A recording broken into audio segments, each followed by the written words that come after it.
What's going on, YouTube? Hope everybody's feeling good and living better. And today I'm coming to y'all with another video. Basically just some accessory work I've been doing in the gym to try to bring up my deadlift and as well as my bench. Unfortunately, I have some sad news, guys. I strained my freaking pec again, man. And actually it's the other one. So previously I had strained my left pec earlier this year, and most recently, about 2 weeks ago now, I strained my right pec. So I'm really thinking it's something to do with my form. So during this whole rehabbing process, I just been trying to clean up my form a little bit, making sure that I'm keeping my elbows nice and tucked. I think that that's the biggest issue that I was having. Going back and looking at some of my old benching videos, even though I had slid my hand grip positioning in slightly since the last pec strain, I still don't think that it's enough because I'm still having the elbow flare. And some of the footage that I've been looking at, I had the elbow flare. So I think that I really need to focus on the proper technique and the proper form. So anyway, I'm doing that, but that's besides the fact. Let's get into the video, guys. We got 3 movements. Started off with hyperextensions. Now, I used to do hyperextensions a while back, but it's been about a good year since I've really done some hyperextensions. And I don't even know why I've been neglecting it like that, especially with me training deadlift and trying to bring my deadlift up. I said, man, why have I not been doing hyperextensions, man? Because they really help target that low back, you know, your erector spinae, as well as some of the hamstrings. So I was like, man, I'm gonna go up in the gym and I'm gonna focus on heavy hyperextensions.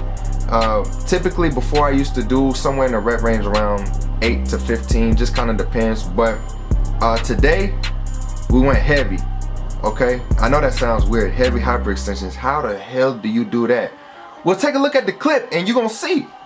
All right, so so I started off with 245 on the bar, and I'm just doing a set of 3.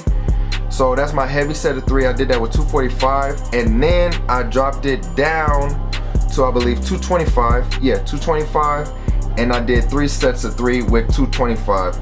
Now, I'm gonna tell you one thing, be careful with this exercise, because if you're not keeping your back tight, engaging the core, and really trying to transfer most of that weight to your erector spinae as well as a little bit of the hamstrings, you will feel that shit in your knees. I'm telling you, it will almost feel like you will hyperextend your knee, and it won't feel good, okay? Because I about did it.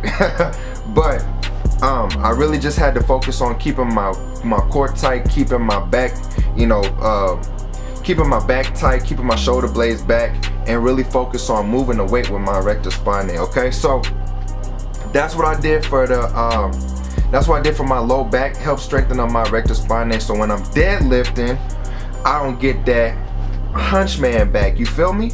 So that's what I did for that. Moving on to the next exercise, we have JM press. Now these are really tricky.